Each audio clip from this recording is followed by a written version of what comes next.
We can get started. I'm Barbara Gaskill. If you email us, I'm the one you're reaching. I think a good many of you were with us for our last lecture. I'd like to introduce also our Cecchetti Institute Chairman, Pamela Moore. There we are. And several members of our advisory board are here. Franco De Vita, I think all of you know Franco, and he will be introducing himself a lot in a couple of minutes. Raymond Lukens, who spoke with us last time. Thank you, Raymond. All right, I think that's everybody from the board who's here at the moment.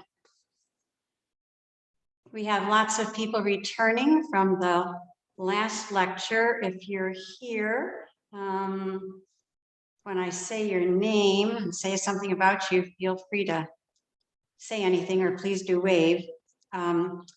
Lisa Grau and Amy Metz, Hans Nelson, Jessica Stivic, Judith Judson, Jen Dobbins, Kristen Voline, Patricia Suto, all members of the Cecchetti Council of America East Coast Committee. We also have Pamela Davis from California, also Cecchetti Council of America. Let me see who else is here. There's another person to let in. There we go. There we go. All right. Now we have everybody. Serena. Where's Serena? There she is from Slovenia. All the way from Slovenia, choreographer. Sylvia.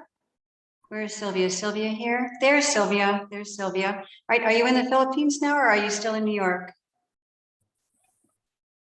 No, actually, I'm in South America, in Colombia. Now you're in Colombia. Okay. Got it.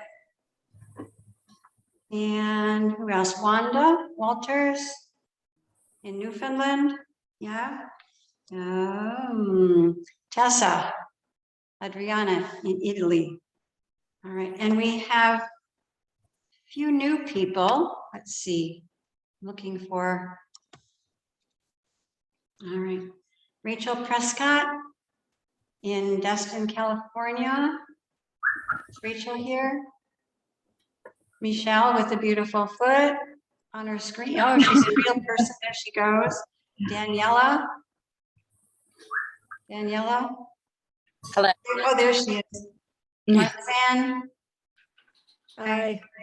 And Carolyn Zettel Augustine. Is she here? All of those people are joining us from some level of activity in the ABT curriculum program. And oops, here comes one more person. Sorry, I'm triple tasking. There we go. I think we have everybody. All right. There we go. All right. So without any further waiting, let's let Franco start talking and tell us everything he thinks we need to know. Okay, good afternoon, everybody. It's such a pleasure for me to be with all of you. And thank you, Pamela and Barbara, for inviting me. And we are talking about the American Ballet Theatre National Teacher Training Curriculum. But first of all, I want to talk a little bit about how I started doing my first ballet class and how I learned the Cecchetti method in which time in my career. I started dancing when I was 8 by accident because I want to learn ballroom, cha-cha-cha, paso doble, tango. And suddenly I find myself at the Conservatoire Royal in Belgium, sit down on the floor, stretching and flexing my feet. And I go home and I say, that's it, I'm not going back. And because I'm not so young, it was a different education in the time, and my mother said, okay, no way, you asked to do, I sign you to the Conservatoire, and that's it. You finish in June, And in June, we don't go back, but you need to complete the whole year. And now I don't know how to thank my mother because I am where I am and I did what I love. Then I start with a wonderful lady, Madame Anna Voss. And practically from nothing, she formed one of the major ballet company in Belgium, the Royal Ballet de Wallonie, when we did practically all of the repertoire, the full-length ballet, touring everywhere, doing more than 100 performances a year. And mainly, she was following the Paris Opera method, but she worked a lot with Madame Canes from La Scala, and she did a lot of summer. She spent a lot of summer in London working with the Minette de Valois on the teacher training program. And I think a little Cecchetti was introduced by her, but just little. Then when I joined the company, I started working with a lot of ballet master and teacher. It was a moment in France and in Belgium when it was a lot of Cuban. Then we was a little bit introducing in the Cuban method, of course, the Russian. And my first really impact like a dancer and my first big opportunity was given me by Georges Schibina. And Georges Schibina was also working in America, and he was the husband of Marjorie Tolchif. And he gave me the big opportunity. And when I worked with him, he was director at the Paris Opera Ballet.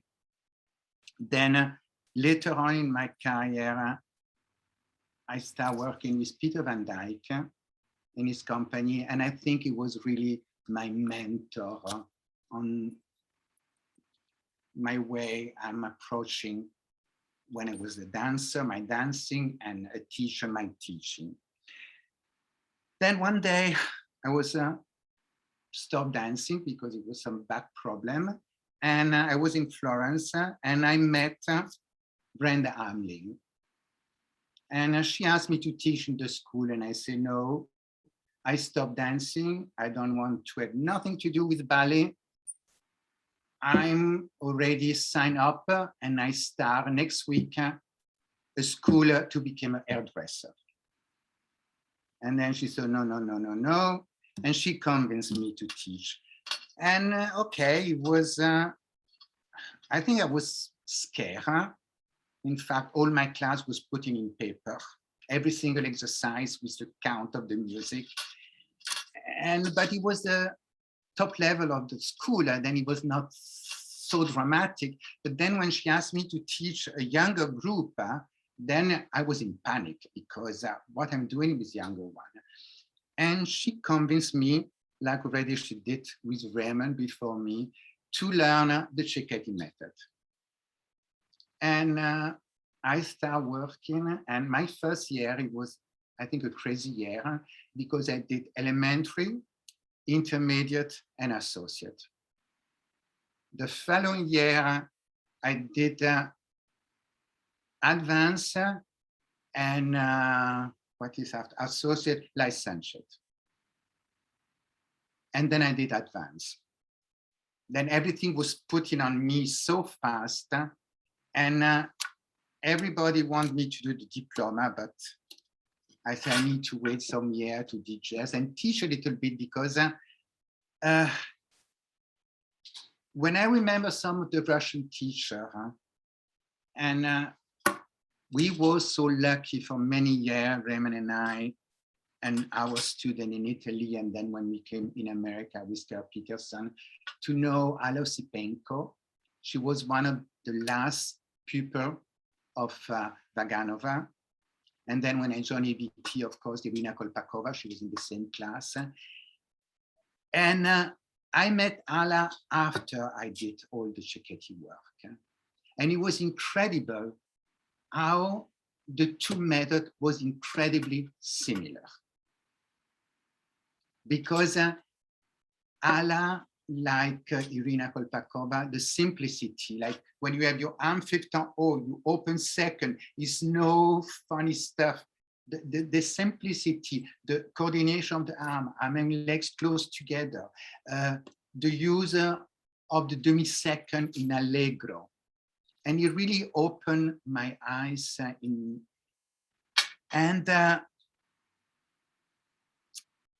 then after Brenda Amling, I was going to London and do all these seminars for the Cecchetti teacher. And I think Richard Glaston, Margaret Marsh, and Laura Wilson was a big, big influence on me. Because I arrived, I know the work, but these three people was giving me when I asked why we do this, I got the perfect answer. And it was really, I think I'm where I am now, thanks to Brenda, Glaston, Margaret Marsh, Laura Wilson, my teacher. And then suddenly, Richard Glaston gave me my first opportunity. I was, yes, quite a young teacher because I was 31, 32. And he gave me the opportunity to teach at the summer program at the Royal Ballet at White Lodge. And I think it was the most frightening moment in my life because I was teaching a class and I never forgot. It was the Ronde de Jean-Mater, the door opened, Dame Ninette, Mel Parker, and the three dames, sorry, Monica Mason walk in the room. And I just paralyzed. I have no idea what it was the next exercise after Ronde de Jean-Mater. I was terrified, but I just relaxed. And it was a fabulous experience. Then after that, Sheila Darby and Jacqueline Anderson invited me to teach the first time in the United States. And I think I enjoy. And when I was directing the school in Italy with Raymond, I was dreaming to come to the States and do an experience of 2-3 years in the States. And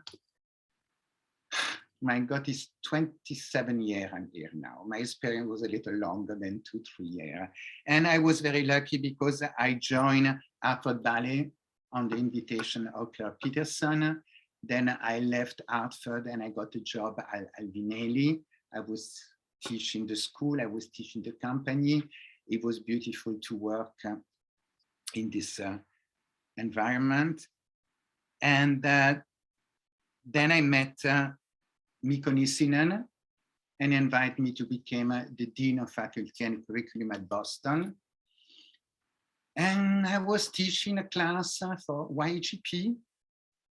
And a few people was there observing my class. And one of the people, the gentleman, was the director of the ABT studio company. He said, can I invite you to teach the studio company? And I said, of course, yes. And I arrived in New York a year later and I taught the class. And Kevin Mackenzie observed my class. And a few months later, I got the offer to direct a completely new school at ABT. And from there, it was a moment when it was important to find, when you direct a school, when you teach from somebody else, you do what the director of the school wants. In Hartford, we was quite lucky because it was very easy to work with Kirk. In Boston, Mikko left me completely carte blanche, like he said. And but in New York, I was the director of the school, and it was a new school, only with one group. And I asked Mr. Mackenzie to have another group, a group of 12, 14, because I say it's very important to work with younger one and not only to take the student 16 to 18, because we can give something more. And A year later, I got my 3 group going from 12 to 18, but it was important to do a curriculum for me, for the faculty of the school. And Rachel Moore and Kevin McKenzie was really open to do this. And we got the opportunity to just put on paper the ABT NTC curriculum. And because I was Cecchetti, and we will talk after, all the similarity, all the connection are between the ABT curriculum and the Cecchetti method.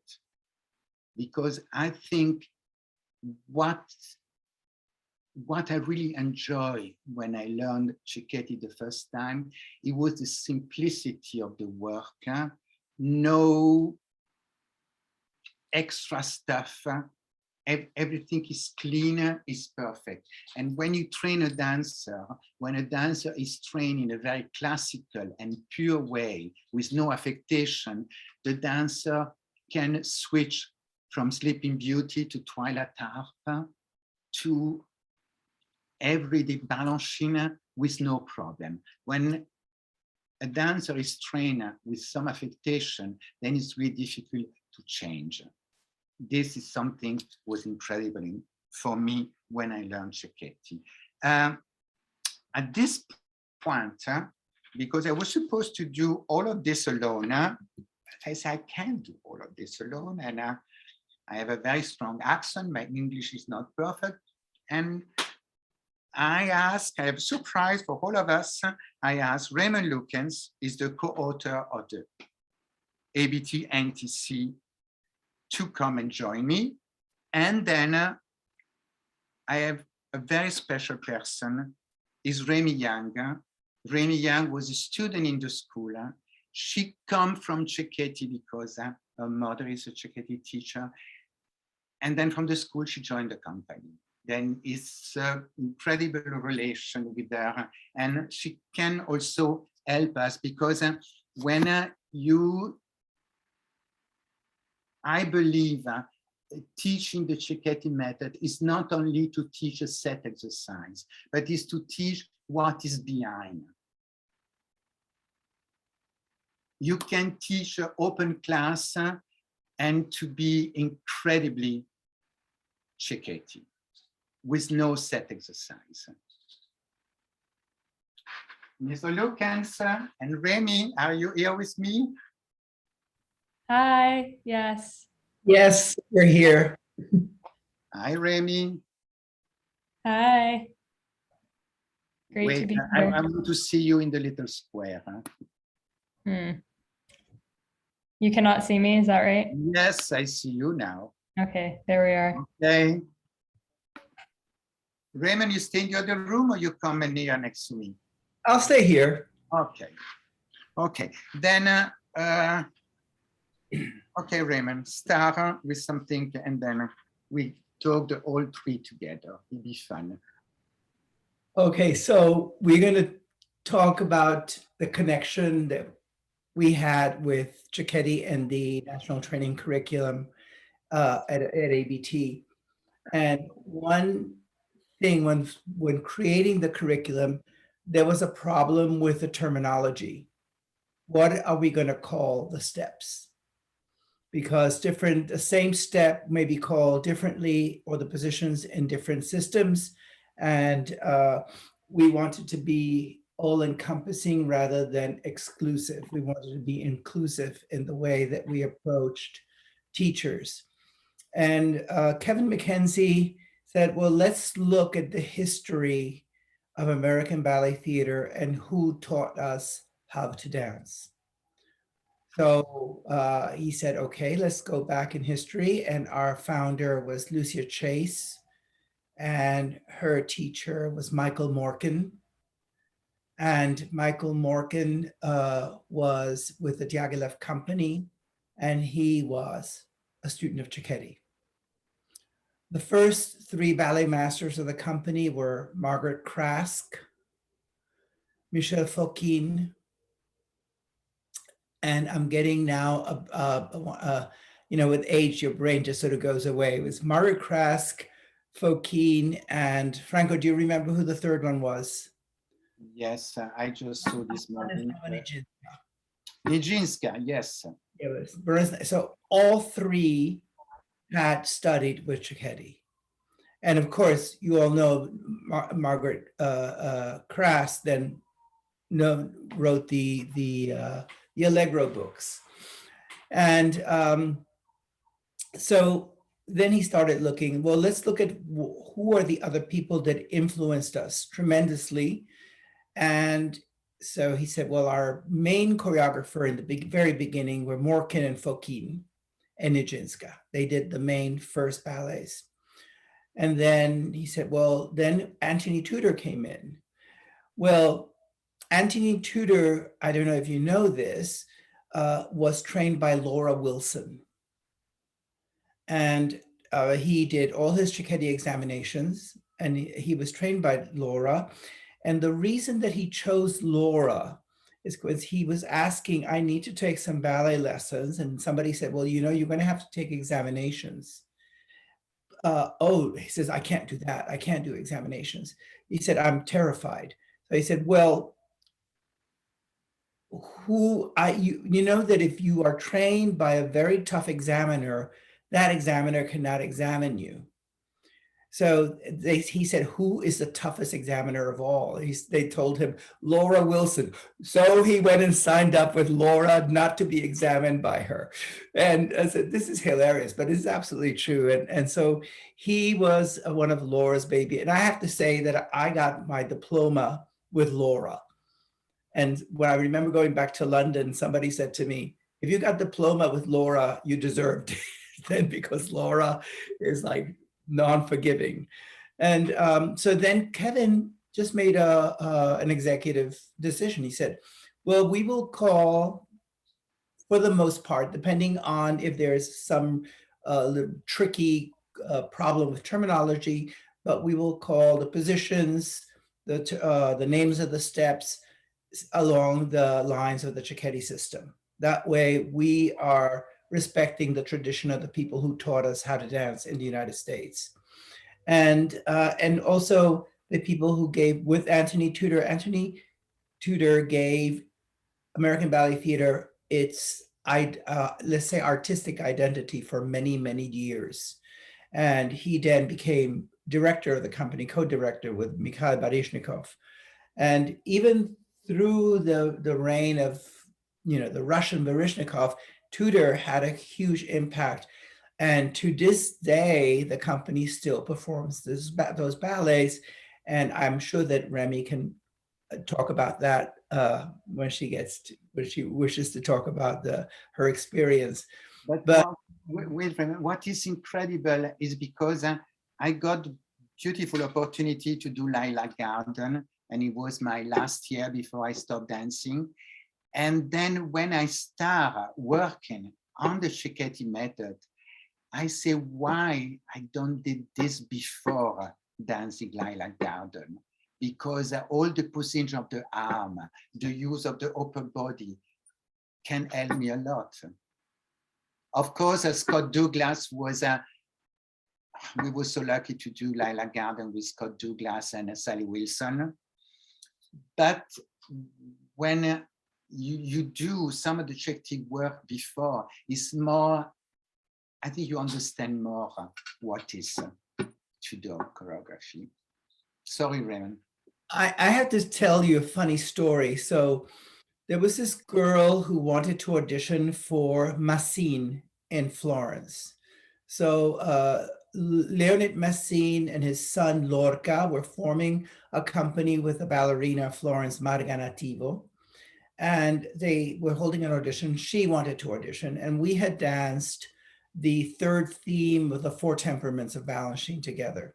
So she said, oh, well, why don't you come, you and Franco come with me, we'll have a vacation in Florence, and you'll partner me so I could show off that pas de deux. It's a short pas de deux from the 40s. And then they give a class, Lorca gives the class. And we're in this incredible villa. It's called Poggio Imperiale. It It was one of the Medici villas in Florence. And so Lorca's teaching this class, and he gives all these exercises very quickly, and I do them without any problem whatsoever. And Franco and Beatrice, that was the girl's name, she looks at me and she said, how did you get that step so quickly? And I said, I don't know, it's just stuff that you do in classroom all the time. And so I discovered that I had been doing a lot of Cecchetti before. I did take some classes with Margaret Krask. I did take some classes with Mr. Celli. But primarily it was through a couple called Richard Thomas and Barbara Fallis in New York. And Richard was trained by Nijinsky and by Celli. And Barbara Fallis was trained primarily by Ninette de Valois and Joan Lawson. So we were doing Lorca was simply showing the steps that we had been doing in class all the time. They never really told us whether it was Cecchetti or whether it was Bournonville or whether it was any other thing, but it was really fun I felt so proud. I said, I'm really smart. I'm getting these exercises so quickly, but it was actually a cheat. But that was a funny incident. And then they actually hired me and not the girl. She was very upset. They offered me a contract, not the girl, but she did get a contract eventually. But it was really funny. So going back to the curriculum, we then worked on it and just changed one name in particular, and from the Cecchetti method. So all of you who know Cecchetti method knows that chaîné turns in Cecchetti are called petit tours. And sorry, chaîné. Chaîné is the Russian. For me, is déboulé. Déboulé for the French. So what happens is that Cecchetti simply translated the Italian term for chaînés literally into French, but it was not a true French term in ballet. He just simply took the Italian word and made it, because the Italian word for chaînés is giretti. I giretti. And because before Cecchetti arrived at La Scala all the terminology was in Italian, not in French. And he introduced for the first time the French terminology. But giretti became petit tour. And then another term that we sort of changed a bit, we started using the Paris Opera, was, when you do jump, stretch, plie, and jump and plie, then in Cecchetti we call it soutenu. But there's so many steps and so many movements which are called soutenu. Kevin said, can we find another term? Otherwise, it's like so many terms are called the same way. Why don't we find? And so I said, we had just been to the Paris Opera to do research, and they called it avec temps d'arrêt, with a time to stop. So we said, great, we'll give homage to the Paris Opera and use that term instead of soutenu, because there were so many steps called soutenu. And so that is the main connection. The other one is, of course, that what Franco was saying, the use of the simplicity, the use of the neutrality of style, so that the dancers can move from one style to another with ease. It's incredible when I start working on the method, because the French school have an incredible work of the lower legs, the small beat, the action, but the upper body is not so refined like in the Italian, the Russian school. But suddenly I start learning the croisé devant and croisé derrière with this arm, the écarté, and not with one arm fifth on one arm in second. It was a line. And anyway, when you look all the ballet, when you look Bayadère, when you look Swan Lake, all this ballet, and Remy did all this ballet with ABT, you have the use of the demi-second. Nothing is all the time square like this. Then why not introduce in the training when you realize, when you do a développé écarté, And because in our day, the legs now is not a 90-degree anymore, it's a little higher, but you have your arm in écarté, the one in second position in the same line of your legs. This is something, but on the same time, is something is in the Russian training, because we need to remember, before Vaganova, in Russia, it was Cecchetti. Then the Russian training have an incredible influence of the Cecchetti method. So I'm gonna go back to Florence because of this connection between the Cecchetti and the Vaganova.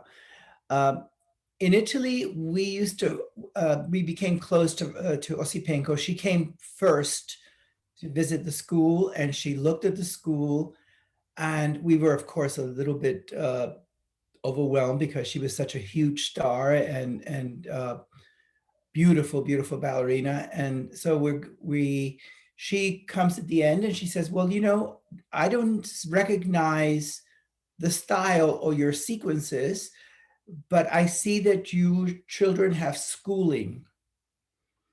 And I said, oh, thank you very much. He says, but what are you doing? I said, well, we prepare Cecchetti examinations, so there's a certain uniformity in the way that they work. And she lit up and she said, Cecchetti, Vaganova spoke about Cecchetti all the time. I want to see Cecchetti.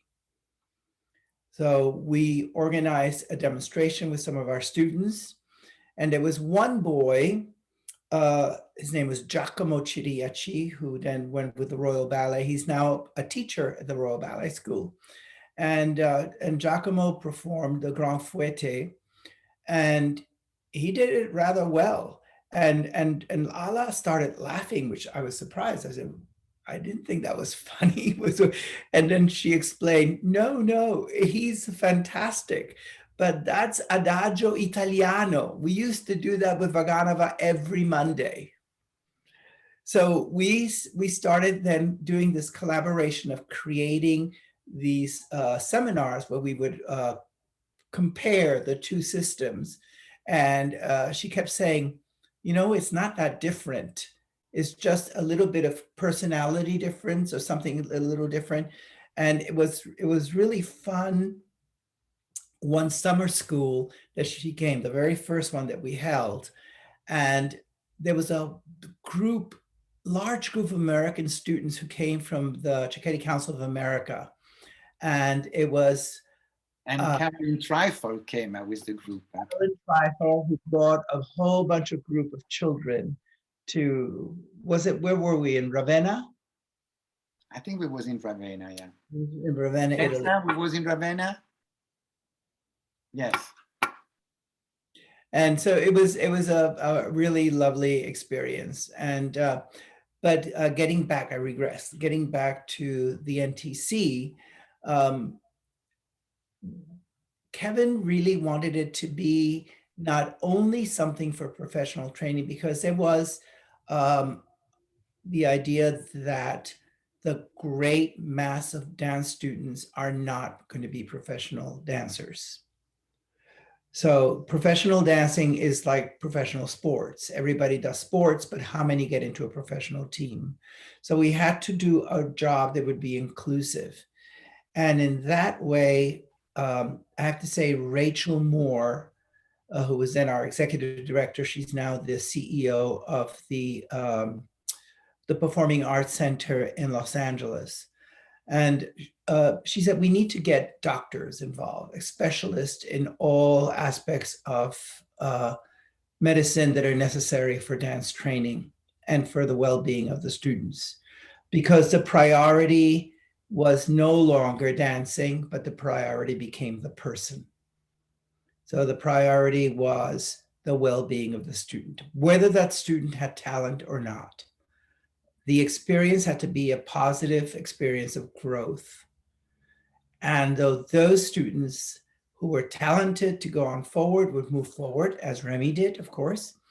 And those who were not talented to go forward in the professional, some of them would be wonderful teachers, because some very smart people and people who have the soul of an artist and sometimes the requirements sometimes of not sometimes, always, of classical ballet to be on stage are pretty demanding.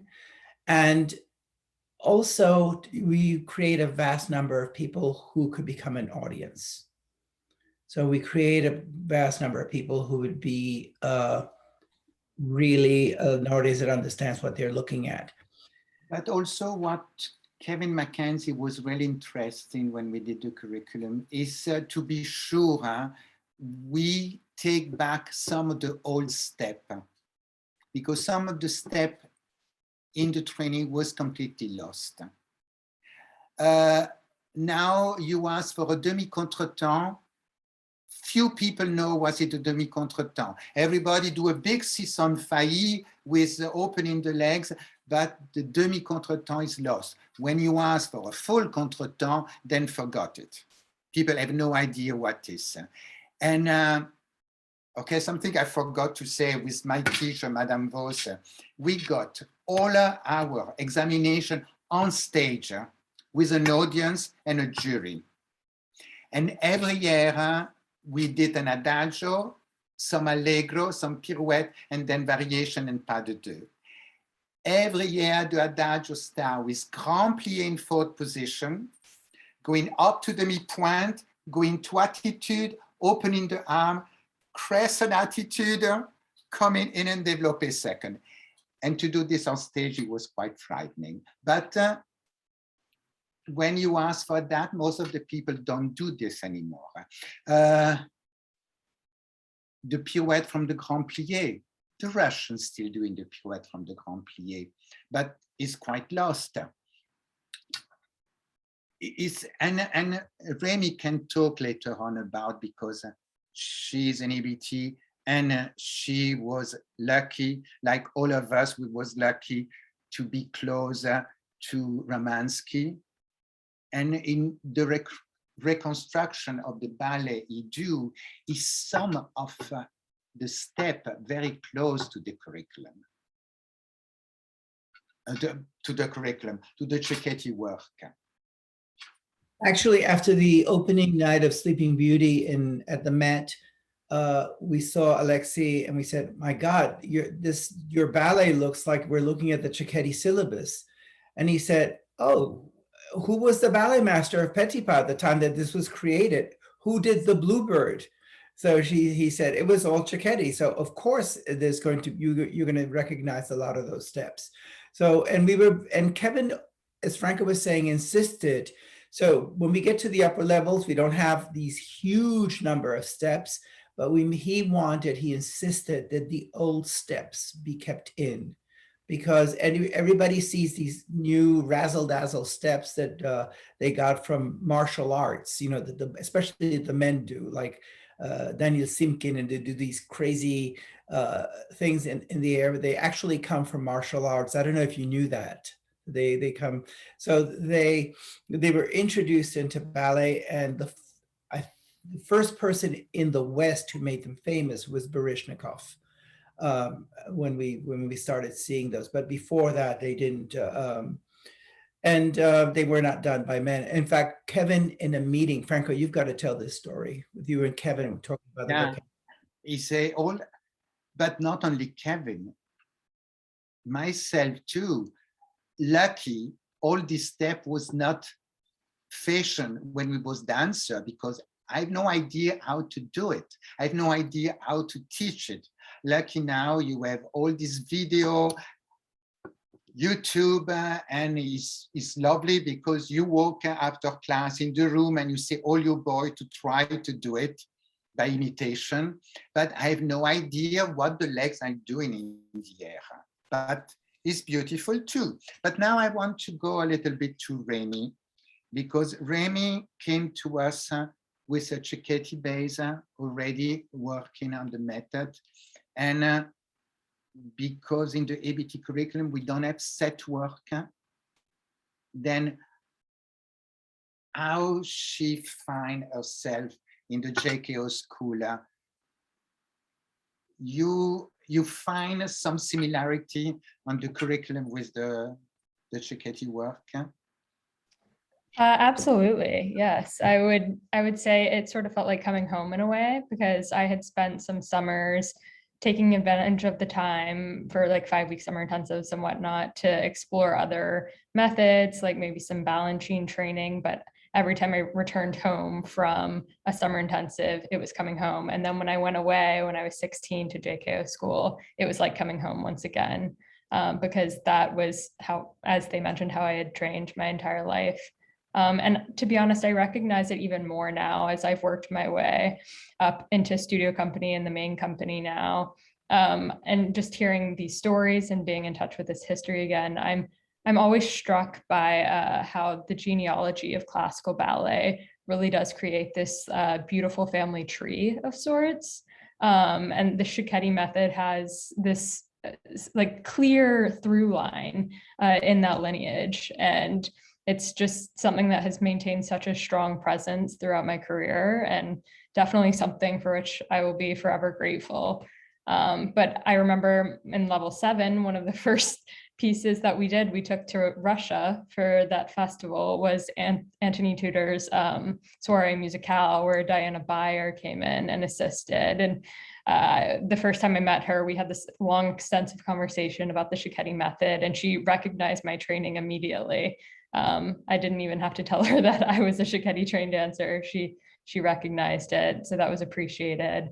But then again, I in the company did Lilac Garden, and it's so just amazing to hear that that was one of the last things that Franco did, just being my teacher, passing that down, and then I eventually performed that ballet. It's just this beautiful sort of generational pass the baton, and I think it's a really beautiful thing. And then in the main company, working with Diane Van Schuur on my layoff time in the summers on some advanced and diploma work, it kept me strong. Even now, I've been working with our assistant artistic director and coming back because we're on a layoff right now, the month of November. And so I've been working with him, and we had a long conversation the other day about my Cecchetti training and how it sort of, he could relate to it because he went to the National Ballet School in Canada, where he only did Cecchetti training. And that was his first real structured training as he was dancing. So it's just been so prevalent throughout my career, the 5 years that I've been a professional. It's been so prevalent, and it, like I said, it just takes me right back home. So I'm very grateful for it. But also, when Remy was in the school, I was one of the main teachers, because I feel when you direct a school, you need to be there. And I was teaching most of the group 3 times a week. But we have Martin van Amel, and Martin van Amel was trainer at the National Ballet School with Betty Oliphant. Then she was there. Lupe Serrano was not really completely Cecchetti, but she worked a lot with Vincenzo Celli. Then he was a connection. And I have another question to ask Remy, because she said when we was going to Russia, because we was asked to do this exchange with the Bolshoi Academy. And then it was the school of Neumayer, Hamburg, and then it was 2 Italian schools, Rome and Naples. And I got a meeting with Kevin, and I say, what rep I can go to Russia with the JKO school? And I said, I really want to do something of Tudor, because ABT, the connection with ABT and Tudor is so important. And I said, but the group is quite young, at 16 to 18, and the Tudor ballet are quite mature and difficult for young people. And we came out of the idea of Soirée Musicale, and is quite lost, this ballet, and it's so fun, it's fresh, it's perfect with young people. But and then I say, but I really want to go with something very American. Very American, you go to Balanchine. And we did Valse Fantasy of George Balanchine on the same program. Then I want to ask Remy, from your training in the NTC and your private Cecchetti training, to go from Tudor to Balanchine, it was easy or difficult? To be honest, I don't remember it being a very difficult transition. It's because you have this strong, like blank canvas of sorts, you are able to add on top to, whatever you need. But you have this strong foundation of just pure, wholesome technique. That's actually one thing that Ratmansky said to me, because whether it's Balanchine or Tudor or Ratmansky's reconstructions or his new neoclassical work with affectations, that was something he said to me once when I was doing his Songs of Bukovina, was that his eye was drawn to me because of the pure, wholesome quality. And I totally give credit to the Cecchetti training because of the simplicity, like Franco was talking about before. It does create this really beautiful line that's makes it more palatable for the audience to see, I think. It's like they understand it more, even if they have no dance training or don't really know what they're looking at.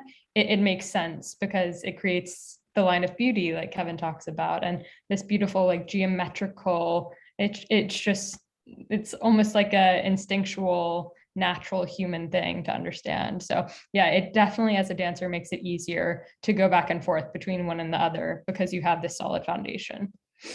And what is incredible is so many dancers in the company coming from the JKO school. But now it's beautiful to have so many company dancers came back and did the curriculum. And a lot of the dancers are certified, and the ballet master too, because the 3 ballet masters are certified too.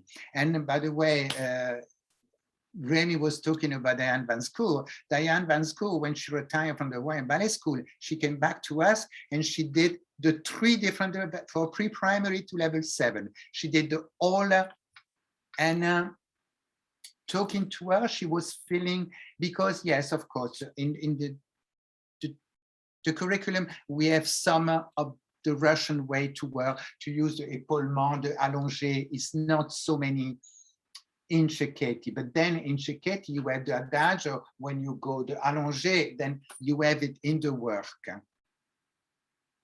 So Remy made me think of Diane too, because Franco, Diane, and I basically stopped dancing close to each other's time at the same time. And we went to, I don't know, maybe of you have been to Lilleshall before they started going to Chichester for the Cecchetti summer programs for teachers. And so we were still in shape. We nearly died because they used us to demonstrate everything. Because we were still dancers, we were retired, but we were still in shape, just stopped. And it was hilarious. I mean, well, it was also very painful, but it was, we've been close to die since that moment of transition from the stage to teaching. And of course we have a very, she has a very special place in our heart. And when we heard that Remy was working with her, that also made us even happier.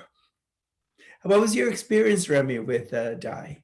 Yeah, that was a completely invaluable time for me because I was sort of reaching this point in the company where I knew where it was my second year in the company. And so I wanted to continue my training, because when you first join a professional company, it's easy to feel a little bit lost because all of a sudden you're just on your own. And studio company is great for bridging the gap between the school and the professional company, but you still want to train and you want to work hard. I mean, that's a constant thing. I think as dancers, we are all lifelong learners. And I think that's a really beautiful thing that ballet as a whole teaches us. But I was just craving that training after going through an 8-week season at the Met, where it was just perform. I wanted to go back to my roots and be in touch with that. And so I went to Michigan for the CCA because Diane was going to be there working on advanced and diploma work. And she just is an incredible teacher. I learned so much from her in just 2 weeks. And so because I had such a wonderful time, I went to Canada the next summer to continue that work with her. And yeah, I'm forever grateful. We still email back and forth, and it's just a connection that is very, very special to me. Yeah. I remember when, like I said before, I took a break when I got my fellowship, and at the age of 41, I decided to do the diploma. But I can learn something when I don't do it physically with my body. It doesn't work. I need to try. And I did my exam, and one of my examiners was Faith Williams from South Africa. And she was lovely. First of all, she gave me a bar, and it was not a Cecchetti bar. It was a completely Vaganova bar with all the allongé, the on, the down, but it was fun. Then we arrived in the center, and she asked me to do this and this and this. 2 hours she took me in the room. When the last step, she asked me to do the double tour, finish in piqué, and I say, I did single. And she said, oh, Franco, with your jump, it's easy for you to do a double. And I say, you know, I'm 41. I took this examination like a teacher, not a dancer. After 2 hours, I'm exhausted. When I try to do a double tour en l'air now, it's better you call the ambulance waiting for me outside. And then the second examiner was Bremen, help me. Mary Jane Lockwood, and she said, I think we saw enough. But it was an exhausting exam, and at the same time, it was so incredible to be in the room, to do, okay, it's not an easy exam, but it was such an energy and something magical in this room. And it was one of the best experiences in my life. I think I got 2, the diploma and the fellowship, like a teacher, 2 beautiful experiences. So Franco's not saying anything, but he was supposed to have, who did you have? Langman?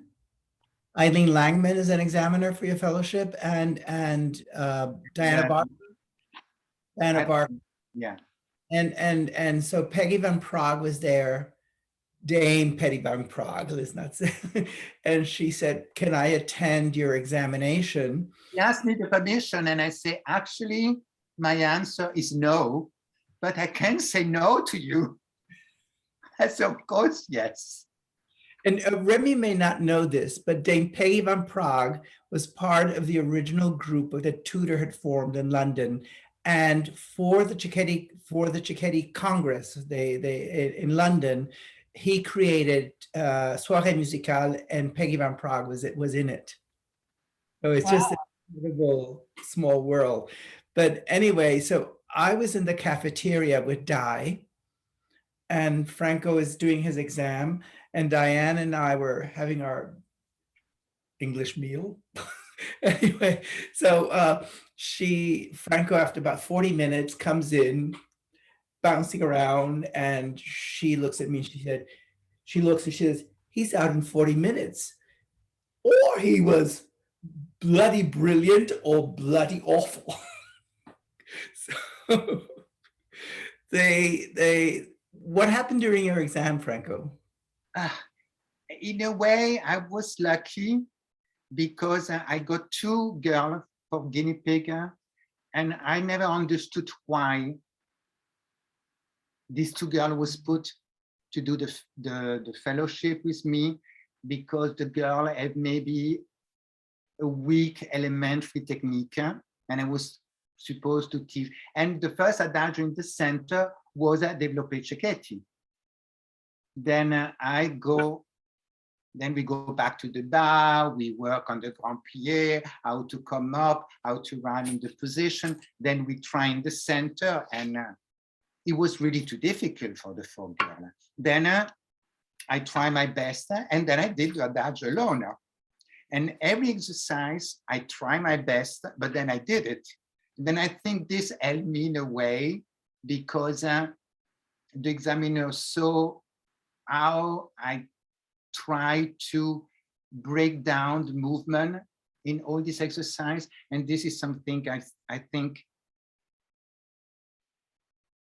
Raymond and we are, I think, quite good when we teach something to prepare it, and the student have no idea, and then suddenly we asked to do the exercise and we did it, to break down. And this, I must say, Richard Glaston was a main influence to teaching us how to break down a movement, and not to teach like a Cecchetti adagio, to teach it like a choreography.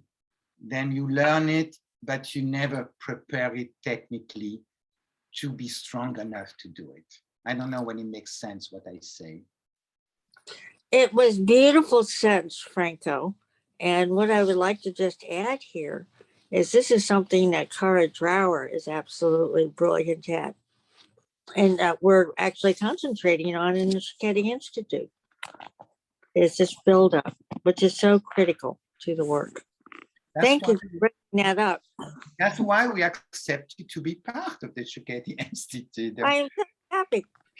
Can I ask you, what year was this that you were at Lily Shaw? Because I was there in 1976, 77. No, I did all my Cecchetti exam after 1980, because I stopped dancing in 81. Then I did 82, 83, 84 later. After the... Because I couldn't remember when they switched to Chichester. Sorry, I missed you. I remember when we did. I'm very happy, Pamela, agree with me, but it's so important because the work is too difficult to teach.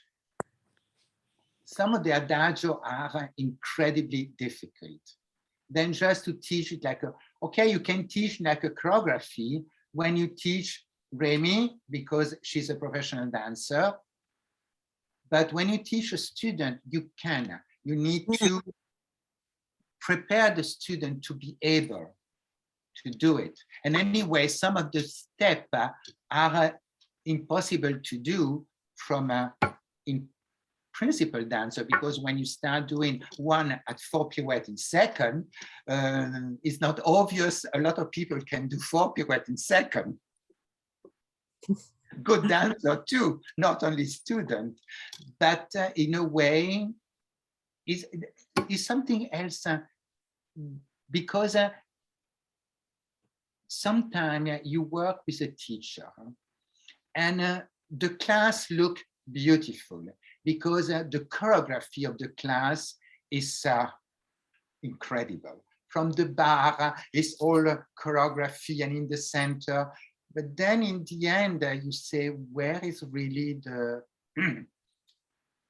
concrete technique you do in class? And exactly. You learn simplicity in class is one. But when you think some of the Cecchetti Allegro are not easy to do, but it's never more than 3 or 4 steps put together. It's not 10 different jumps put in the same exercise. When you do jeté petit battement, you do jeté petit battement. When you do brisé, pas de bourré, temps de cuisse, entre chassis, it's not you put so many stuff together. Then in the same time, the difficulty of the exercise is not impossible. Exactly. Exactly.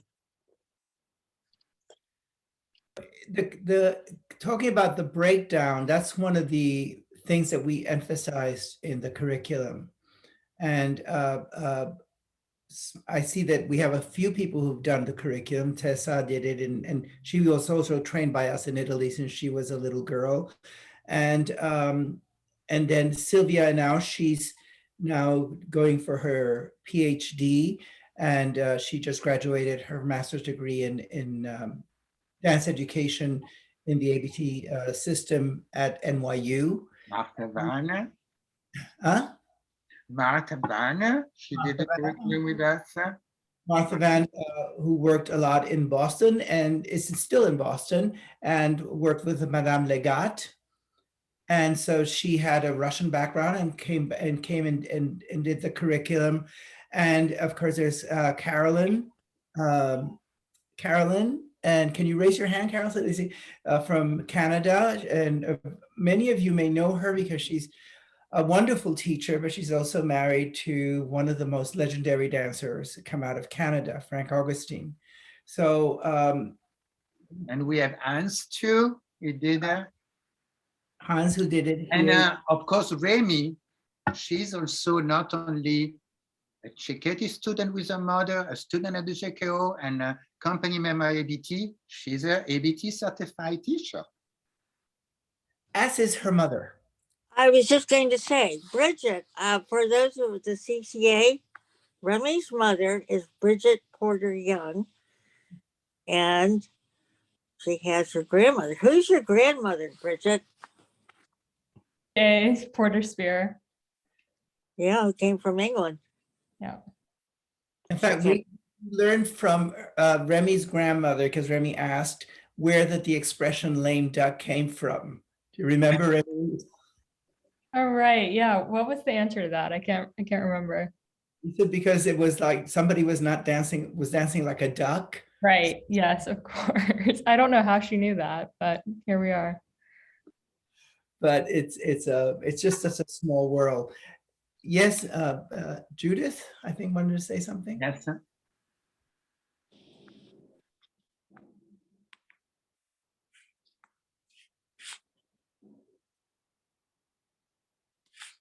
I think you're still on mute. It wouldn't do it. I finally got it.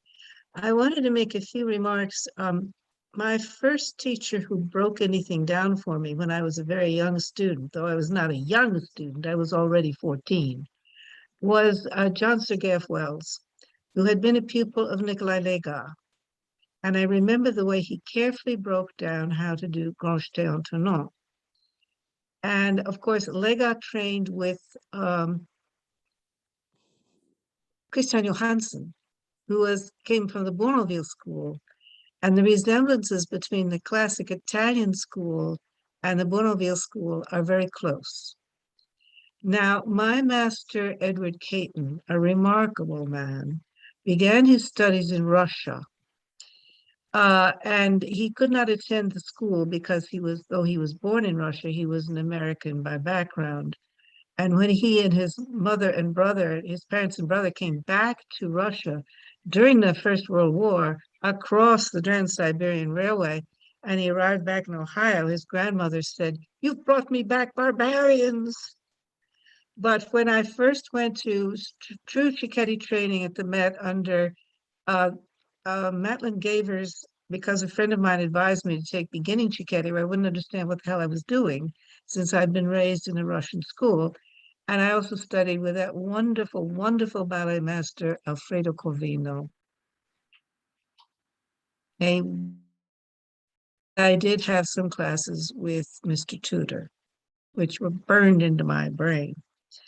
But a friend of mine told me that one summer she had gone to study with Mr. Caton when the Met School was closed. And Mr. Caton walked up to her and said, "You've been taking class with that woman," meaning Margaret Krask. Because he told me that when he first was teaching in New York, his classes were wildly popular. And Margaret, as he always called her, came over from London and sat down and watched. And he came up to her afterward and said, "Well, what did you think?" And I can sort of do that voice of hers. "Well, it was a wonderful performance, Eddie." And then he said he cut the comedy and really began to teach, and his classes were no longer popular. But he totally, totally respected Margaret Krask. He said the rest of us are an Anglo-Saxon epithet.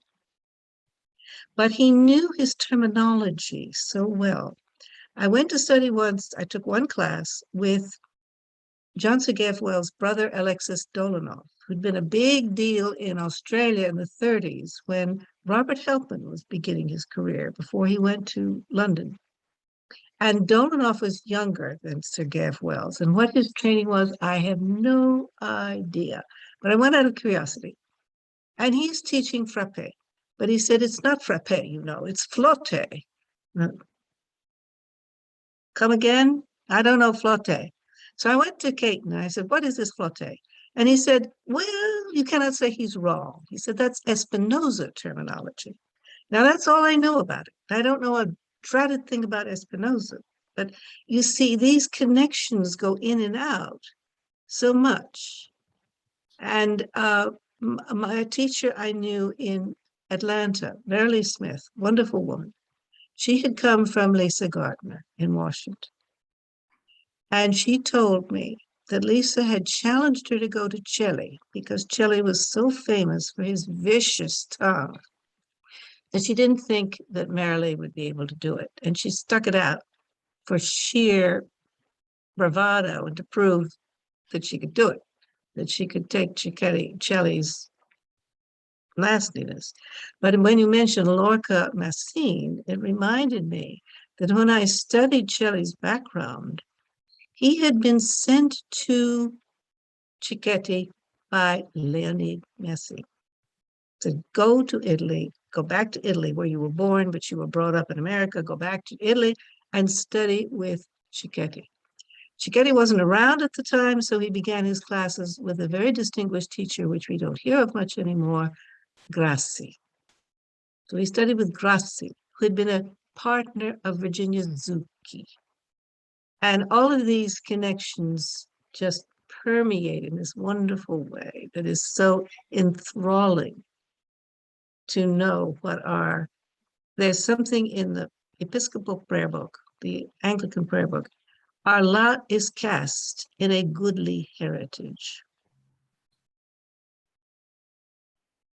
And my brother, in his book on integrity in scientific laboratories, said, and I can't quote it exactly, but I've quoted it to Cecchetti people before, to know with whom you studied, with whom you worked in the laboratory is important because it maintains the integrity of the tradition. It will give you the standard by which you should perform your work. Thank you. But also when you think about the French school, the Paris Opera, it was a moment at the Paris Opera when Carlotta Zambelli came. And she really changed a lot in the work of the school. She taught the principles. What? She taught the principles. The Yes. superb Yvette Chauveret, whom I only saw once, but oh boy. But Simplicity. also, then Lifar started directing the company and doing a lot of choreography. Lifar was trained by Cecchetti. But then in Paris, practically every single dancer, not only French dancer, but English, everybody was coming to Paris to take class with Madame Preobrazhenska. Who studied with Cecchetti. Exactly, we go in the same way. And it's something, and not only in the Cecchetti work, I must say this in the Vaganova work too. Now it's practically impossible to have a dancer to close arm and legs together. Everybody close the legs and then the arm. And I'm sorry, when you do an assemblée in the center, you do assemblée. You don't do assemblée and. It's a coordination to go in the center. You do an adagio and everybody goes second and the arms go wide up before you do retiré. And it's not. And they go too far back. They're Exactly. back here someplace instead of here. And I remember, Oh, their backs are all distorted. Yeah. And Paul Remy, I met her, you came 2 or 3 times when you did the audition. I asked you to come back. Huh?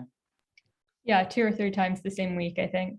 And it's not because, but when I was auditioning a student, I don't want to see what I see the first time, because I think when you work with a student, you need to see also what happened between you and the student, what is our connection.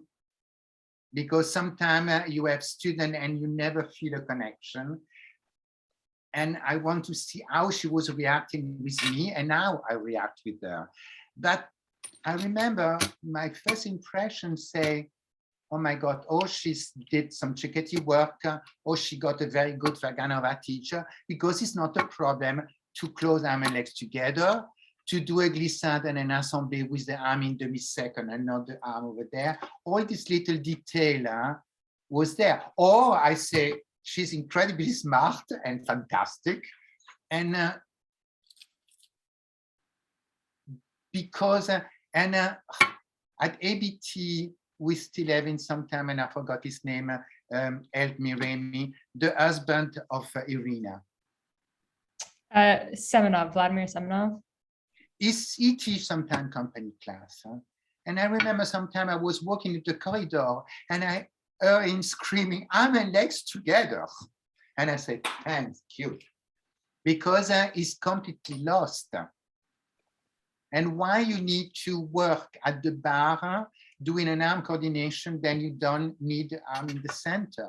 Now you do glissade assemblée, everybody do glissade assemblée, glissade assemblée, glissade assemblée, and you look like, because I'm Swords. Italian, Christ on the cross.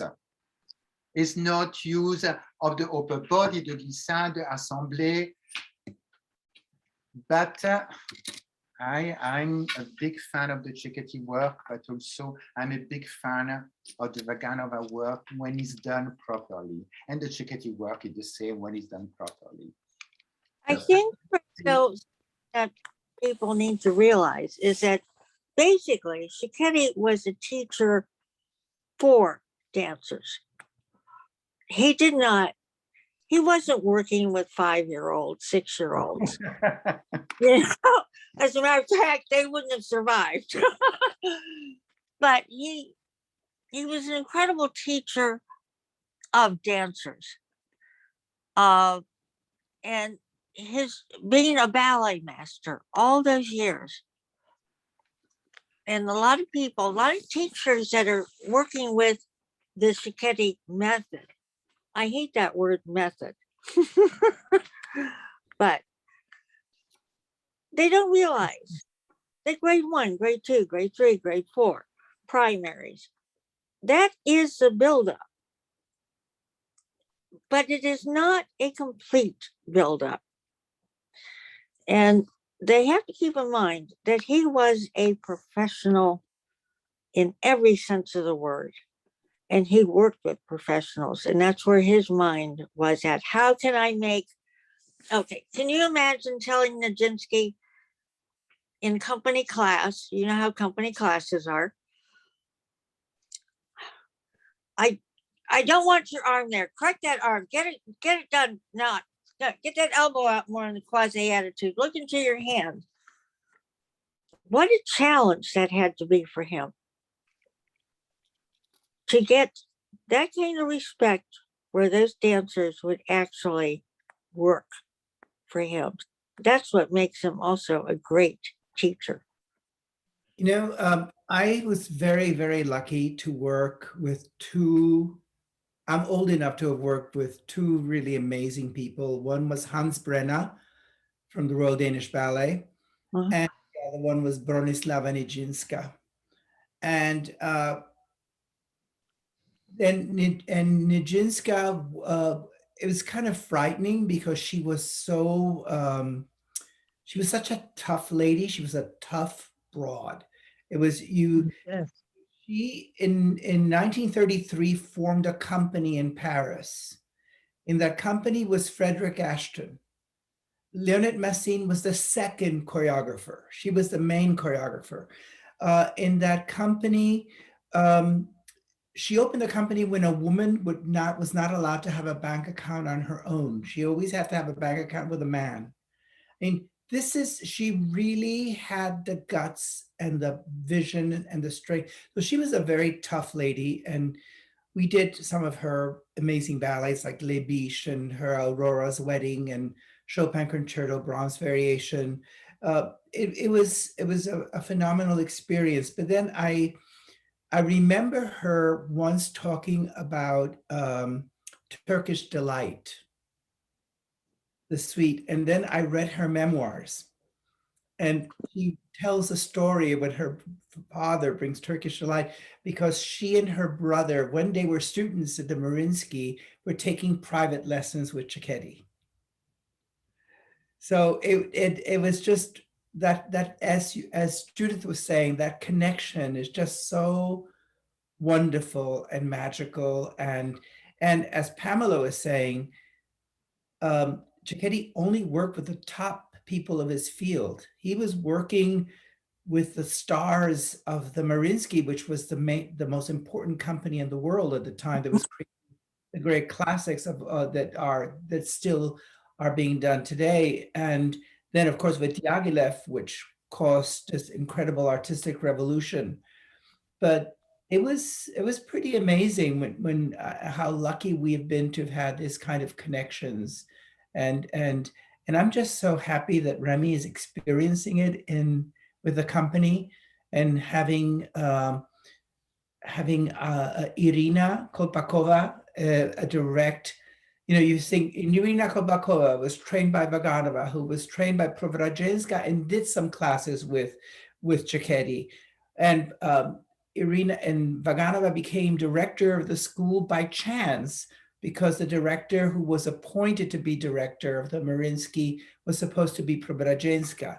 But because of the Russian Revolution, she went to Paris, and Vaganova was stuck in Russia, and she was smart enough to continue the tradition in Russia. And all those people that we've worked from Russia, the way they venerate the Cecchetti is pretty mind-boggling.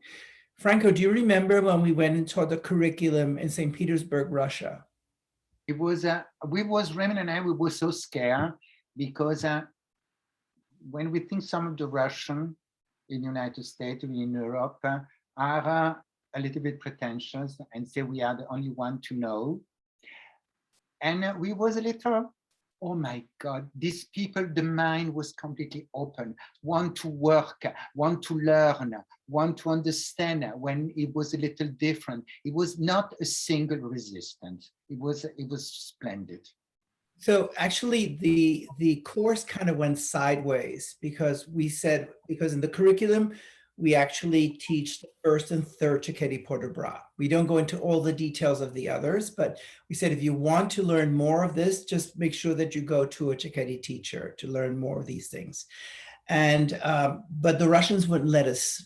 They said, no, we want to know all the Cecchetti Port de Bras. So basically one session, which was supposed to be of what the program was, we had to sort of switch and teach them the 8 Cecchetti sequences. And that was a lot of fun, I have to say. They were pretty amazing. We had like 80 teachers from all over, and several of the teachers of the Mariinsky and of the company dancers too came to do it. It was a lot of fun. That's because it was difficult to say, okay, in the ABT curriculum, you need to learn all the 8 Port de Bras, but we chose the first and the third because for Allegro, Adagio, are the most important. The first Port de Bras, you go to one direction, to centralization, and to the other direction. When you do a jeté, you step, you jump, and you land. When you do an adagio, you do retirer, développer, and arrive. The count are exactly the same. It's important to learn to do also like the Russian do, 1, 2, 3, 4, 1, 2, 3, 4, because you establish the form of your arm. But then it's important to 1, 2, open 3, because when you do a grand jeté en tournant, you step and you arrive. The arm come up on 1, not on 1 end or 2. Then these 2 Port de Bras, when we work on the curriculum, Raymond and I, we were thinking, is the most important of the 8, because you find this Port de Bras is the coordination of a lot of the steps. So I was going to go back to what Pam was saying about Cecchetti working with only professionals and the top of the professional. the top of the professionals. But when I was at the Paris Opera during research, one of the, we were talking to Claude Bessy, who was then director of the school. And so Kirk Peterson asked, how did you get all those students to get that beautiful footwork and that lower foot? How did you get all of them to them to use their feet so well? And she said, I didn't do that. We just choose them that way. So she said, if they can't do it, we don't choose them. So it's a different ball game from what the reality of most teachers. And also it's very different because I grew up in Belgium, and like I said before, I joined the Royal Conservatory. It was a state school, free of charge. We never pay to be in the school. And we was more than 40 students stretching and flexing the feet. And the graduation, we were 2 students in the room with the teacher and the pianist. Because every year you don't go, bye. And it was, I don't completely agree, because I think Raymond and I was very lucky, because when we stopped dancing, we started teaching. We got first our private studio. We not at JKO school straight away, or Boston Ballet. We got our private studio. Then we learn how. But sometime when you want to see everything in a student, you can miss a lot of beautiful dancers. Because and in America, like at JKO school, yes, it's a selection, but the big selection really arrive at a certain age. Before, you need also a certain number of students to give, to make the school working, to make your budget working. And sometimes you realize, wow, it was a boy. He's in the company now. And this little boy came and do the young dancer with us. He was 11. Incredible coordination, incredible musicality, and personality was there. But the little boy was, he did a plie and his cheek was redder. But I say, beautiful feet. But I said, okay. He's from New Jersey. I don't ask him to travel and make the family move to come to New York. I accept him in the school. Wow, lucky I did it. Because this boy is in the company, already the principal role, and he's a beautiful dancer. It's true, Remy? He's a beautiful dancer. Then lucky, what? He's a very beautiful dancer. Yes, good choice for sure. Tyler is incredible. But when you see in a student, the coordination, the musicality is already, this is the 2 main gifts. Because also how the body develops, you never know until a certain age. You need to wait, because somebody develop right, sometime no. But musicality and coordination, you can help, but you don't teach it really. It's there. You just help the student to take out. My teacher, Richard Thomas, I don't know, maybe some of you knew who he was, but Richard Thomas was a hillbilly from Kentucky. He was very proud of the fact that he was a hillbilly from Kentucky. And he would look at people and say, you know, I can teach you the mechanics, but only baby Jesus taught you how to dance. So it was the idea that really you're born a dancer. And in a way it's true. In a way it's true. It's like you're born a musician, or you're born a painter, or you're born whatever. Yes. My oil painting teacher, when I went to study art, said virtually the same thing. He said, I can teach you technique. And he taught Renaissance oil painting. And he said, but the artistry is up to you. And I have to tell you another anecdote of Madame Nikitinus. She was in the Diaghilev company for several seasons, but no longer than that. But I asked her if she had studied with Cecchetti. And she said yes, but I did not like to be heat with stick. So I went to Madame Cecchetti. And she said her teachers at the Mariinsky had been Preobrazhenska, Kulachevskaya, and Semyenov for jumps. Now, Kulachevskaya took over the advanced girls class when Cecchetti left the Mariinsky, and she was one of the first fairies in the first production of Sleeping Beauty, Claudia Kulachevskaya. And Madame did not put a first name to Semyenov, but I suspect he may have been the Semyenov that Tamara Zheva mentions in her memoir, who was a partner and a teacher of hers. And I suspect that Madame Nikitina may have improved her jumps by jumping away from Semyenov, because Zheva said he was a notorious girl chaser. It may be, I hope it's the same one because it makes the anecdote better, but I'll never know who Semyenov was, really. Now, when we was in Russia and Remy was there, it was also not only performing, but it was an exchange. Our student did class with the faculty of the Bolshoi. The Bolshoi did class with us. And one class, and I was lucky to observe it, it was a group of girls from the school with a teacher, and then the JKO group was put in there. Like we all know, and another similarity in the curriculum and the Cecchetti work. Okay, the Cecchetti work, you had the set class, you set bar. We don't have a set bar, but when we work with the teacher training program, we say, depend on how many times the student come.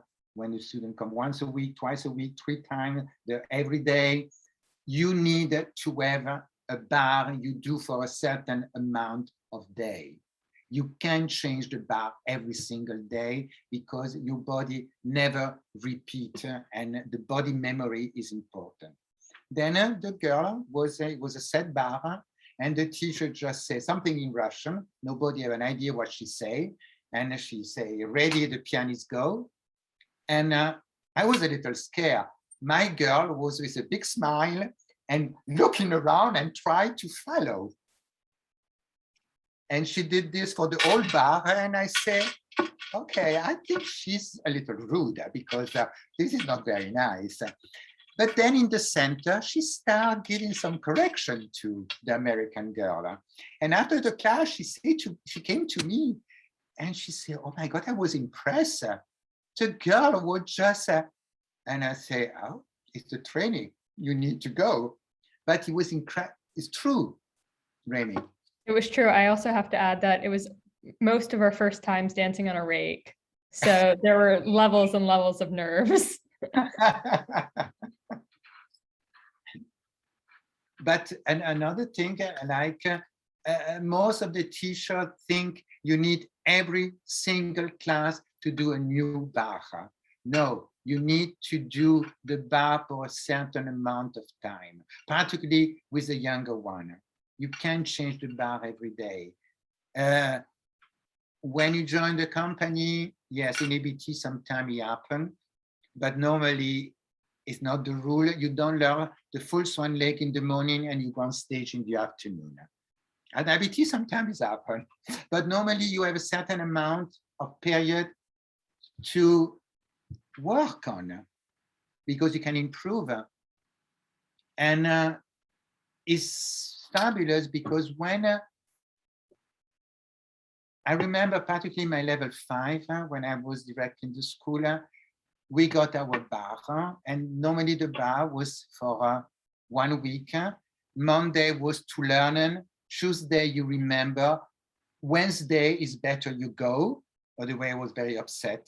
And then Friday and Saturday, we did the bar in 20 minutes. The bar was 45 minutes the first day, and then you have amount of time to go in the center. But more than once, when the student understood why we repeat the bar, sometime the group was asking me, Mr. De Vita, can we do the bar a week more? Because everybody started really feeling the work. And not Remy, just- can I ask you what was, because Franco then he hasn't been, because we now live in Florida, but he taught the company a few times. So what was the reaction of the dancers during his classes? We were, first of all, so excited to have him back, but it was very grounding and stabilizing. And I have to say, because it was during a Met season, it really got us on our leg. And especially in the midst of a very difficult season, all we want is to just show up to class, have a straightforward, efficient, get you on your leg, good, solid class, and then go on about our day. And that's exactly what he did for us and always has. So yeah, that was a very special time. Thank you, Remy. When I was studying at the Atlanta Civic and took a summer course there, we worked through the day. And in those days, of course, there was no air conditioning and nobody died, nobody fainted. We had 2-hour classes and they would give the same class from Monday to Friday. And by Thursday, you generally knew pretty well what you were doing. And then, it was a very fine experience. I've never studied that anywhere else, but that one summer, 4 weeks, the same class for an entire week. It was very, very fun. Yeah, when we were in Paris, Claude Bessy told us that they did the same thing. They actually would do the same class for the week. And what they did is that way it developed stamina and muscle memory. But I remember watching the class at the end of the week. I thought the pianist was about to die because it was like nonstop.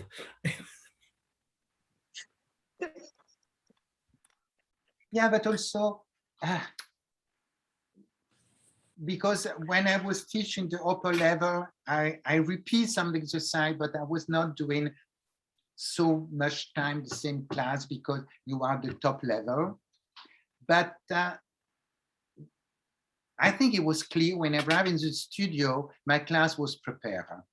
I was not coming in the studio and ask the pianist to play music, then my inspiration for the adagio. No. And we finished one exercise and I was ready to show the second one. It was not big stop because the dancer need to dance, not to ever. And we was lucky to have 2-hour class, of course. Then you can do a lot in 2 hours, but you need to come in the class and you know what you are doing. And you don't lose time from one exercise to the other. And also going back, because Pamela and other people really like the breaking down. When you want to do a correction in one allegro or one adagio, sometimes, and this is what we try in the curriculum to teach the teacher, sometimes don't spend 2 hours correcting and talking because it's boring. You get cold. Just do your exercise slightly different when your correction is put in the movement.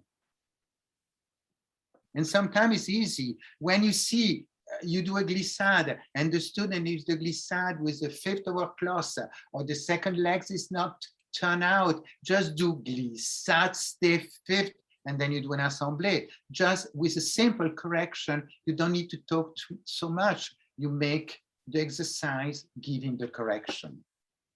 Franco, don't you think that that's one of the big mistakes that a teacher makes, is talking too much?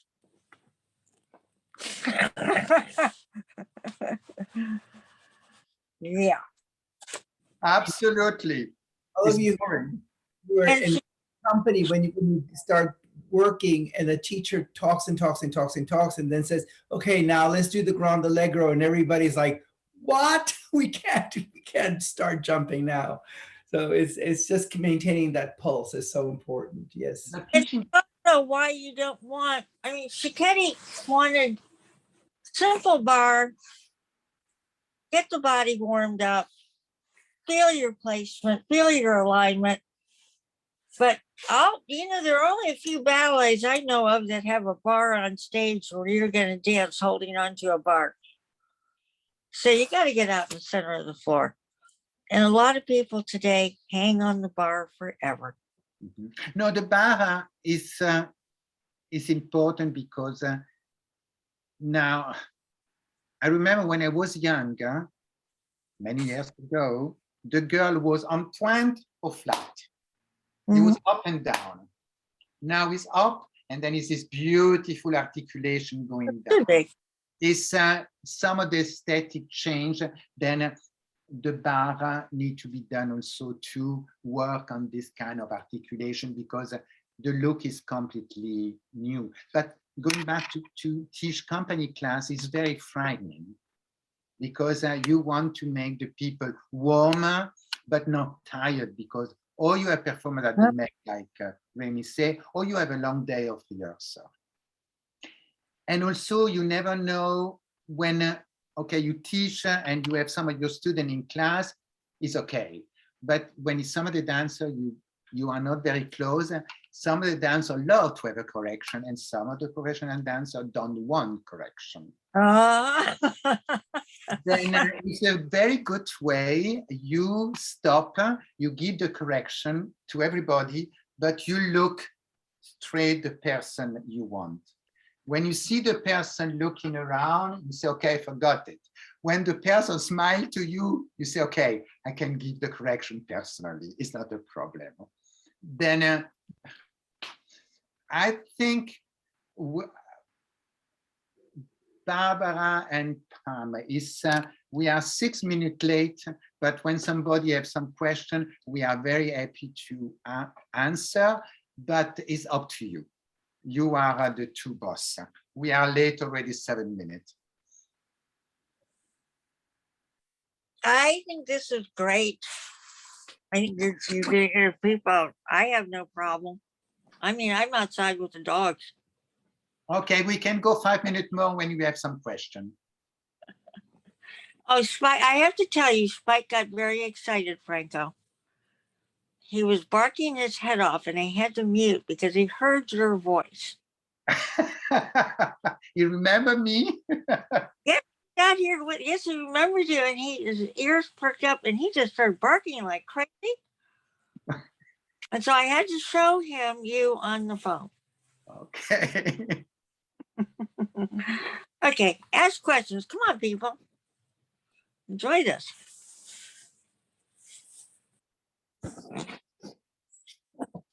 Awfully quiet. Yeah. Wanda has her arm up. Not a question, but just a comment about this idea of the connectivity in the family tree. I'm listening to all of the stories that you're telling, the experiences. I teach in St. John's, Newfoundland, and listening to your list of names over the years, I've been fortunate enough to have my students examined by Richard Gladstone, Diane von Score, Kara Drower, Jackie Anderson. I had the opportunity to take a workshop with you in Quebec City one year. I've taken class as well, or observed class with a lady in Toronto, Margaret Saul, who I believe was a student of Margaret Krask, if I'm not mistaken. And also had at that same place the opportunity to watch Diana Beyer teach. So it's just amazing to me how you're people from all over the world who you would think if I ran into you on the street, I have no connection to, but to see all of these connections, I just find absolutely amazing. And I want to thank you very much for this opportunity. This is beautiful in the ballet. Yes. And it's better never to lie because we all know each other. Cecchetti's teacher, Lepri, you know that Lepre disappeared from the face of the earth. You don't see anything about him. You see nothing written, nothing in Europe except that he taught Cecchetti. And we don't know what ever happened. But when teaching the ABT curriculum, a Mexican dancer did, and she did it. No, it was one of the. It was a male dancer from Monterrey, a principal dancer of Monterrey, who had danced with Franco. Help me, the South African girl that just did the curriculum, who studied with us. Oh, yeah, Angela Malana. who was in the National Ballet of Canada also. And so this man did this whole thing on the history of ballet in Mexico. And I discovered from his essay, and then I did a little bit further research, that Lepre ended up going to Mexico, and he's the one who started ballet in Mexico City. Wow. And Mexico has two major, really beautiful companies in Monterrey and in Mexico City. And the theater in Mexico City is a dream. It's one of the most beautiful theaters I've ever seen.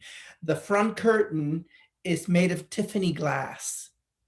It's just spectacular. It is where Lupe Serrano had her very first successes, was in that theater in Mexico City. So the connections is just unbelievable. Oh my God, something I forgot to say before. When Kevin Mackenzie asked me to direct the school, first I say no, and he said no. I say no because I don't want to direct the school. I want to be in the studio. I don't want to be in front of a computer. He said, but why you think I offer you the job? I'm in the studio all the time. And then I say, okay. And then he said, but now you accept it. You need to come and see when the faculty is okay for you. And I say, what is the faculty in the school? He said, oh, but the faculty is Susan Jaffe, Martin von Hamel, and Lupe Serrano. And I just go, I think I'm okay. Because just to start a new school with 3 major ballerina of a company and of different period, it was a dream, and a dream for my student. I think Susan was already gone when you arrived. Yeah, she was already at North Carolina School of the Arts. Okay. She actually helped me make the decision to come to JKO. Yeah? Yeah. Okay. But Susan Jaffe, I just love her because I was so happy to have her in the faculty, but I was scared at the same time because she just stopped dancing. And Susan Jaffe was a huge ballerina, not in America, everywhere in the world. Then a lot of time to do the transition is very difficult for a ballerina because you still the ballerina, is me. And I observed the first class, and Susan was there for the student. She was not anymore Susan Jaffe. She was so giving. It was fabulous. And then we talk a lot together. She was coming to observe class. This way, she wants to learn. And I said, my God, it's so beautiful when you are a star, but you think you still need to go on. Okay, I don't speak anymore. That's it. I speak too much. When you don't have any more questions, first of all, I want to thank you, Barbara and Pamela, to give me this opportunity. And Raymond and Remy, we love you. Love you both. Thank you so much for helping me doing that. Franco, I think there's a Serena that has a question. Okay, Serena. Oh, thank you. Just because you mentioned it's wonderful to learn so much from you all. And I just have a question because you said it's opportunity to learn something new. You mentioned in the beginning that you pronounce petit tour in Cecchetti method. Yeah. Can I ask from where to a petit tour? I think Raymond mentioned it was because at La Scala in Milano, the terminology was in Italian. and it was called Giretti. And when you Yes. translate Giretti in French, is Petit Tour. I think it did the translation. That's why in the Cecchetti method we think is Petit Tour and not Chenet like the Russians say. Actually, when we want to be very, very precise, the real name is un enchaînement de déboulés. It's a lot longer. It's not Yeah. in the Russian cut in Chenet and the French do déboulé because it's short, but And And, those texts, they're called Tour Chenet Déboulé. Tour Chenet déboulé. Okay, thank you. And one more thing, I remarked that a lot of teachers these days are saying we can try Chenet from 5th position. I learned it from 6th and 1st position. What is your opinion regarding Chenet in 5th position? Okay, then we go to Raymond. I teach first in 1st position. My And- opinion, like as I learned it in school, it's the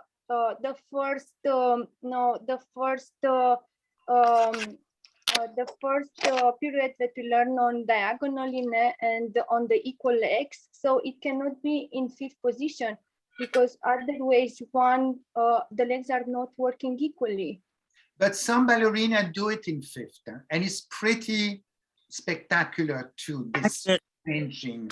But I think it's very, what Julie can say to you, Raymond, she was doing No, we were talking about Chenets and that originally they were done in 6th position, parallel feet, and with the knee slightly relaxed. And in fact, when you see balancing dancers do it, they tend to do it with the slightly relaxed knees, and because that's the way he taught them.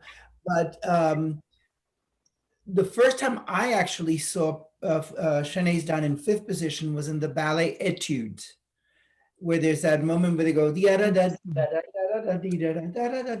and Very, very. Dum, dum, dum. a lot of dancers, the great Eva Dokimova did them in 5th position. Tony Lander did them in 5th position. Some of our current ballerinas, Gillian Murphy does them in 5th. I think that also your girl, your baby girl, Devin Tusha does them in 5th. How do you do them, Remy? Do you do them in 1st or 5th? I do think more 5th, just like top of the inner thigh connection, especially when they're quicker, but everybody has a different preference, I suppose. I think this is a kind of step you need to give a little liberty to the dancer. Like when you think about the tour en l'air, some teachers say, oh, you turn and then you switch and you land. Some teachers say you jump, you change, and you. The easy one, normally most of the people change straight away. But when a dancer do double tour en l'air and change in the end or change in the beginning, but you arrive in 5th position, glue on the floor with no movement, I'm sorry, I don't care when you change the feet. Just do your tour en l'air, that's it. Because we see when you go up and when you go down, we don't look what are you doing in the air. It's a movement. Then I think sometimes we need to give a certain liberty to a dancer. When Julie Kent did the curriculum, we were talking about this, and I asked her, and she said that she always did them in 1st. Yeah. Julie said that she did them in 1st, but then Susan Jaffe said she did them in 5th. It depended on the dancers a little bit, but when people are doing Chenets very fast, you can't really tell. No, you can't. What Yeah, is but important to be close. I think that Ramansky, in his reconstruction of Sleeping Beauty, he found that they were done in 5th position on demi-point facing front. So you had a moving spot as you did them. So this is what he found in the notes, the Stepanov notes for the Sleeping Beauty. And that's what he had the dancers do. Right, Remy, is that correct? Yes, that's correct. I think See that- in the films, excuse me? Yeah, I was just Serena? gonna say, I think that whether it's first or fifth, what's important, because I do them in both, depending on what the choreography is. This was when I was dancing, is the tightness of the legs. Not to let them separate as you're doing them. But I think that Franco is very correct in what you're saying. It depends on the dancer. It depends on the build. It depends on your legs. If you're very hyperextended legs versus, my case, very bow leg. But I always found the fifth to give me the stability. I didn't have quite as much in first. So I used the first more for contemporary work. But anyway, that was years ago.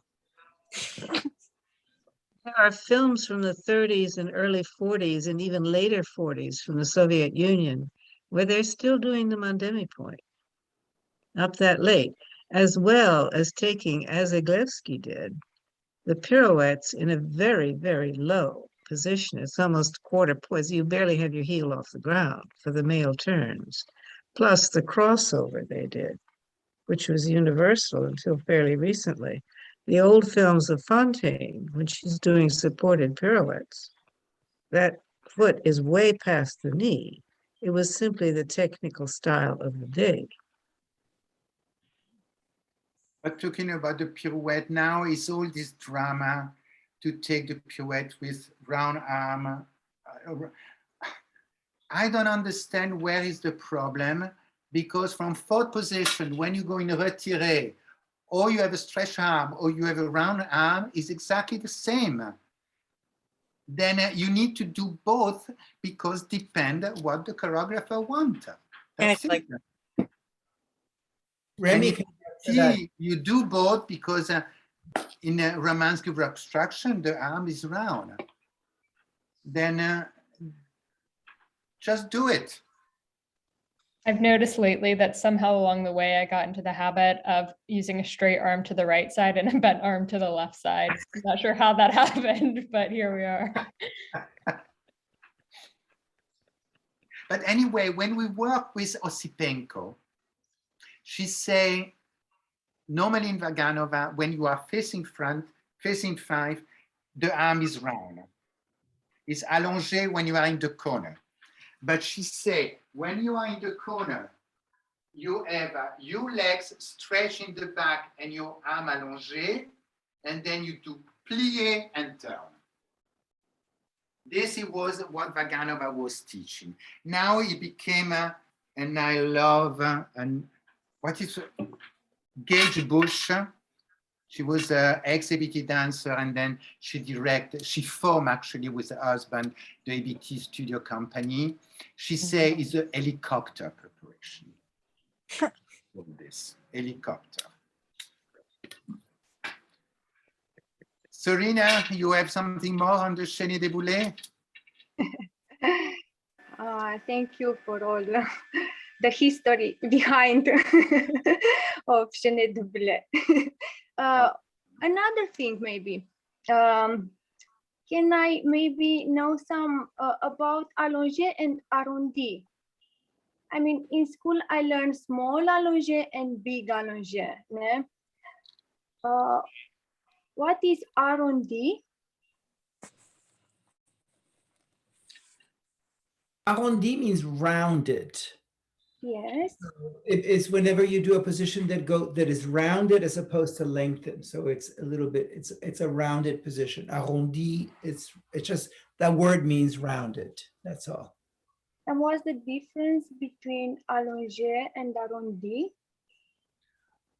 Arrondi is like a circle. Allongé, like when you are in second, you work at the bar in second position, and you do like a tendu, and you go allongé, closer.